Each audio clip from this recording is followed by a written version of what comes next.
What's up, everybody? Welcome back to the Pack a Day podcast. I'm your host, Andy Herman. You can follow me on Twitter at Andy Herman NFL. Thank you so much for joining me. Always appreciate it. Never take it for granted. And if you are a fan of the show, make sure to tell a friend, make sure to subscribe, make sure to like, make sure to comment. I appreciate it greatly. Let's kick off our show today, though. I want to start with the fact that Maurice Drayton is still, as we speak, as I'm talking to you right now, the special teams coordinator of the Green Bay Packers. Now, I thought unequivocally that by this time, as you are listening to this, that Maurice Drayton would probably not be the special teams coordinator of the Green Bay Packers. Yet, here we are, as I record this at 10:45 p.m. on January 28th, and Maurice Drayton is still the special teams coordinator of the Green Bay Packers. Now, as I've said before, and I will say again, I will never celebrate nor cheer somebody's personal demise, their firing, their termination. It's just not who I am. If you want to do that, you be you, and I'm not judging you for it, but that's just not who I am. If I were given the choice, my choice would be to cheer the special teams in 2022, and whoever is coaching them, I hope they're the best special teams in the league. And if that's Mo Drayton as special teams coordinator, so be it. And I would love, there's nothing that I would love greater than Mo Drayton leading the #1 rated special teams in 2022. That would be an amazing story, and I would love it to death. One of my favorite Packers stories to this day, is Jarrett Bush's interception in the Super Bowl. The Super Bowl 2010, Charles Woodson goes out with a collarbone injury. Jarrett Bush is pressed into action. And if I may remind you, Jarrett Bush, the cornerback / special teams guru, was one of the public enemy #1 players in Green Bay history. People hated that guy. They hated that guy. I think for the most part, most people at least understood and respected the fact that he was a good special teams player. But people hated when he was on the field. They hated it. And to be fair, he wasn't a great corner. He's Isaac Yiadom, right? But a much better special teams player. He's Isaac Yiadom with special teams ability. You don't want that guy having to play corner. That's not your goal. As your sixth corner on the team, your goal is to be a dominant special teams player. And if in a absolute pinch you need to pitch in at corner, you can do so. Well, how about the Super Bowl when Charles Woodson goes out injured with a broken collarbone and Jarrett Bush is called upon and he comes up with a freaking interception? It's one of my favorite stories of all time. One of my favorite Packer moments of all time, unequivocally, is Jarrett Bush's interception in the Super Bowl. It's one of my absolute favorite moments. So if given the choice, if I had to cheer for something, I would cheer that Mo Drayton comes back and that he's the best special teams freaking coordinator in the world. And all of a sudden, the Green Bay Packers win the Super Bowl next year because of their special teams prowess. That would be my cheer. But I don't think that's super likely. And I am very surprised that after arguably the most abysmal performance in special teams history, that Mo Drayton, as we sit here today, is still the special teams coordinator. And the reason I'm so surprised is because Rich Bisaccia, the Raiders' interim head coach / former special teams coordinator, is set to interview with the Chicago Bears, arguably one of the best special teams coordinators in all of football. Yet Green Bay isn't in, currently as far as we know, on that conversation because they have a special teams coordinator. Chris Tabor, the Bears' former special teams coordinator, just signed as the special teams coordinator of the Carolina Panthers. He is signed, sealed, and delivered.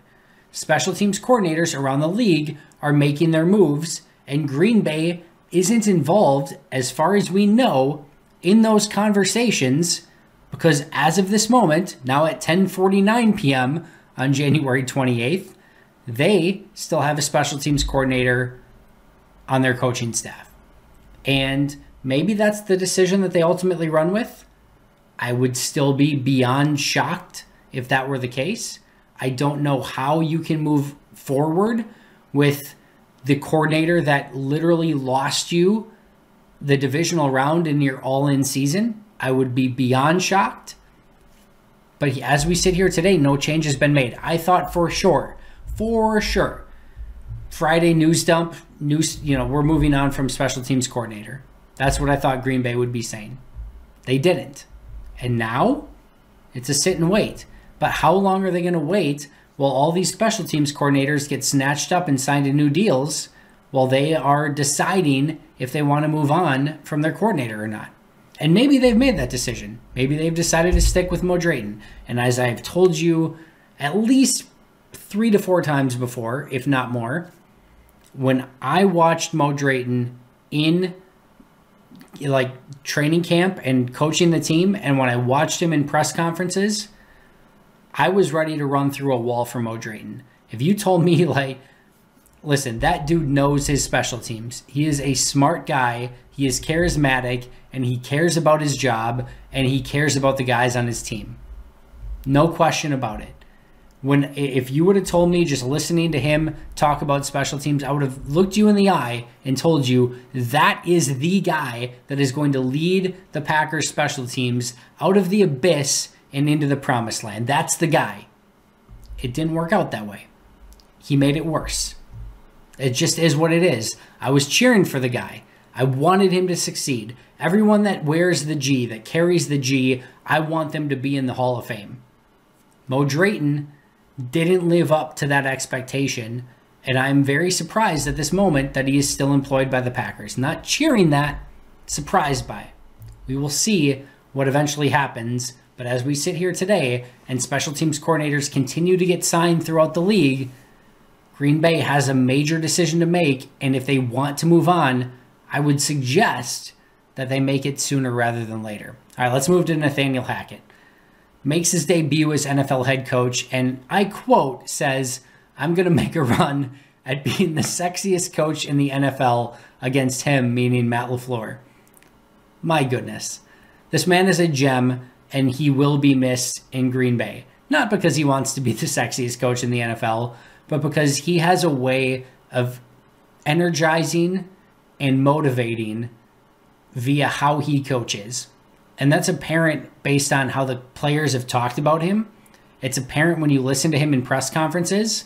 I'll be totally transparent. If I had to say of all time, Mike Holmgren, Mike Sherman, Matt LaFleur, Nathaniel Hackett, Sherman Lewis, it doesn't matter. Ray Rhodes, the list goes on and on. If I had to name any coach in the history of the Packers, offense, defense, positional coach, Steve Mariucci, Andy Reid, John Gruden, you go on.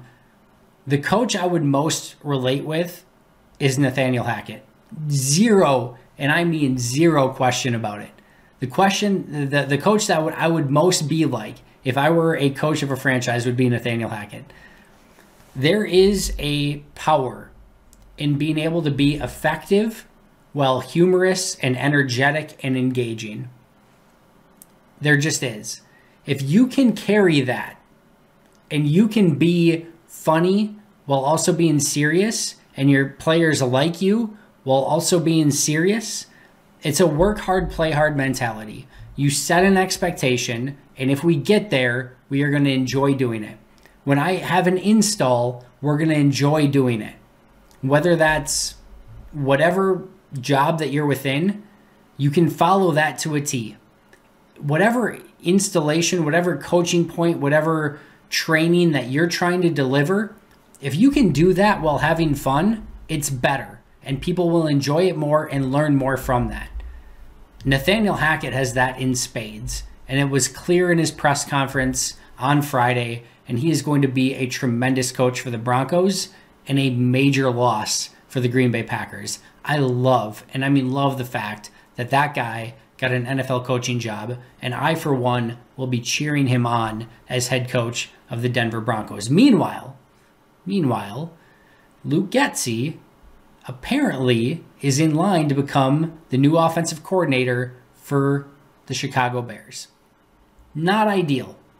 And the rumor, and I'm not even going to say rumor because I trust Tom Silverstein more than literally anyone. This is the least clickbaity reporter in the history of reporters. He's going to report facts and facts only. And Tom Silverstein says that he has been offered the position for the Chicago Bears with the ability to call the plays. Now, a couple things here.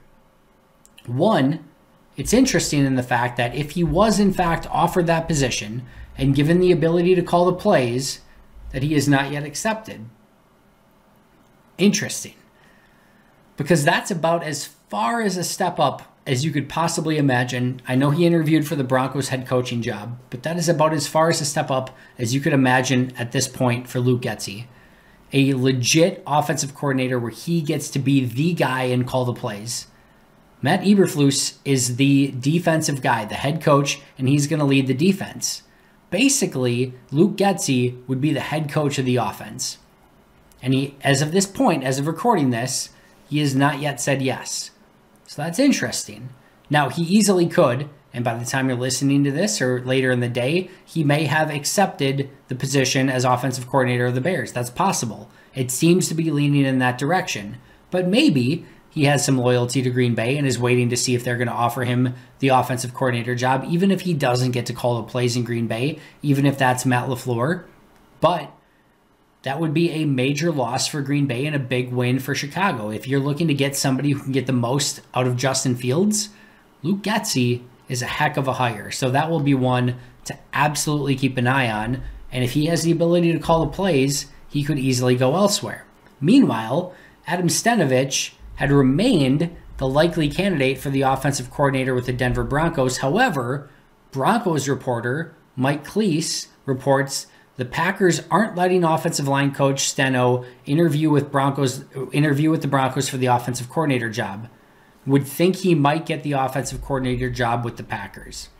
And that could easily be the case. So think of it this way, right?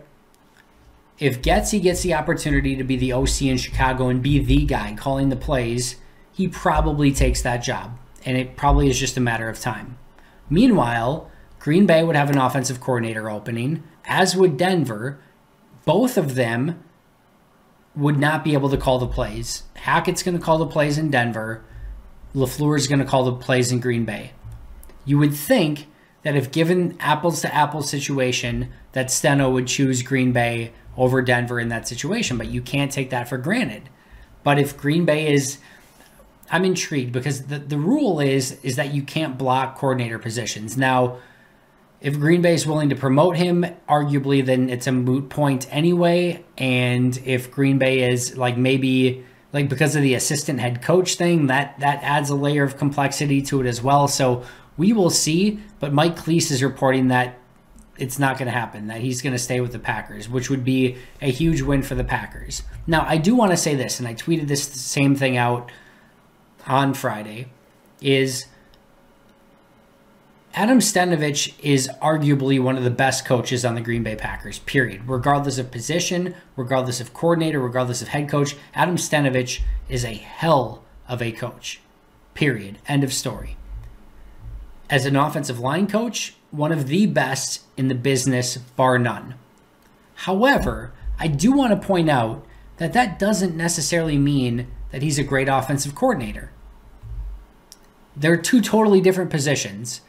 It's like if you had an amazing marketing specialist and had an opening in HR and said, we're going to bring our amazing marketing person over and bring him into HR and make him our new director of HR. It might work. It might work phenomenal. That person balled out in marketing, and now you're bringing them to HR, and you're thinking that they're going to lead up your HR team. That could absolutely work. However, just because they were amazing at marketing doesn't mean that they're going to be a great fit in HR. It's the same thing. Just because he's an amazing offensive line coach and he crushed offensive line coaching for last few years, doesn't mean that he's going to become an offensive coordinator and make a great offensive coordinator. Now, I think that he's going to be good doing that if that's what Matt LaFleur decides. But I think we can't look at it and say, well, he's done wonders with the O-line, so he's going to be amazing as a coordinator. That's not just how it works. And it could be. It could be that that's the case. But I don't think that we can ultimately take that for granted. So that's why I think this is so interesting. And Green Bay has brought in some external candidates as well. They've brought in Kevin Koger, the Chargers tight ends coach, who was an offensive quality control coach for the Packers in 2019 and 2020, primarily working with the tight ends, and then moved to the Chargers to be their tight ends coach. They are going to interview him for their offensive coordinator job. And then Brian Johnson, the Eagles quarterbacks coach, they're also going to bring in to interview for that quarterback's job, or for that offensive coordinator job, excuse me. So part of that is like going through the process. Now, Matt LaFleur did say that they plan on going internal in his end of season press conference for the offensive coordinator job. But this is interesting. What if Adam Stenavich goes and decides to be the offensive coordinator for the Broncos, and Luke Getsy goes and decides to be the offensive coordinator for the Bears? Do the Packers have an internal candidate? Maybe they, in that case, in that scenario, maybe they go with Koger. Maybe they go with Brian Johnson. Tough to say, but those are all things that are going to be really intriguing as the remainder of this postseason goes on. All right, last but not least, I want to talk really quick about overtime. There have been a ton of proposals about overtime. And listen, NFL overtime sucks. It's the worst. One team getting the ball and then the other team not getting it. And I don't want to hear your crap about, well, they had the opportunity to win in the regulation. Both teams had the opportunity to win in regulation. Neither team could do that. And now they're in overtime. And the team that gets the advantage is the team that wins the coin flip. And you know how I know that? Because every single time the team wins the coin flip, they choose to receive the ball. And more often than not, they go down and score and win. So how do you fix that? And listen, for those of you who like the current system, I have a proposal for you, and this isn't new. This is something that's been out there, but this is where I'm at right now.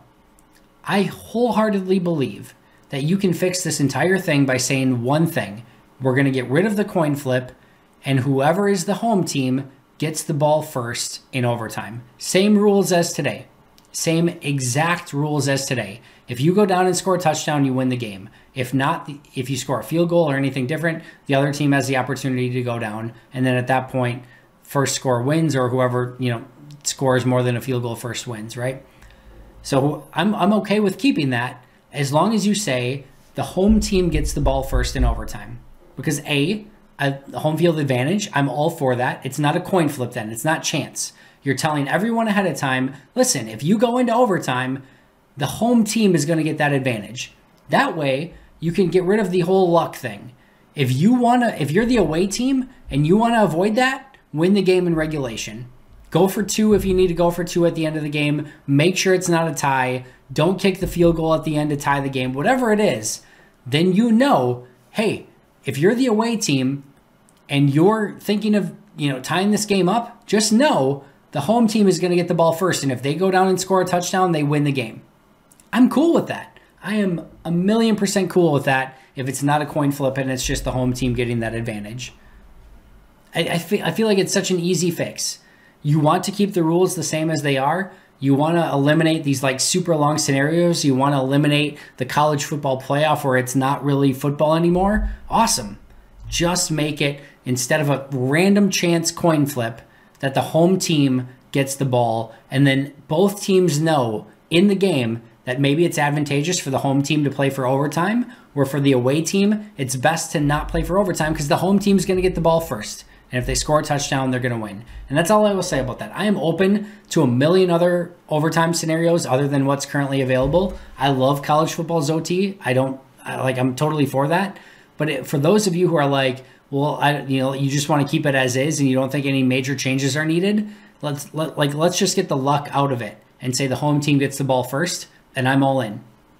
Home field advantage rules, and if you win as the home team in that scenario, even in the Super Bowl, if you go to OT, the team that's technically, there's no real home field advantage in the Super Bowl, right? That's your advantage that you get. If it goes to overtime, you get the ball first, and if you go down and score a touchdown, you win. That is your advantage as the best team going into the Super Bowl. I'm all in on that scenario. That is going to do it for me today. Thank you so much for joining me. Appreciate you as always. Please subscribe if you haven't already. Please check out the Pack-A-Day audio podcast if you haven't already. But until next time, and as always, go Pack Go.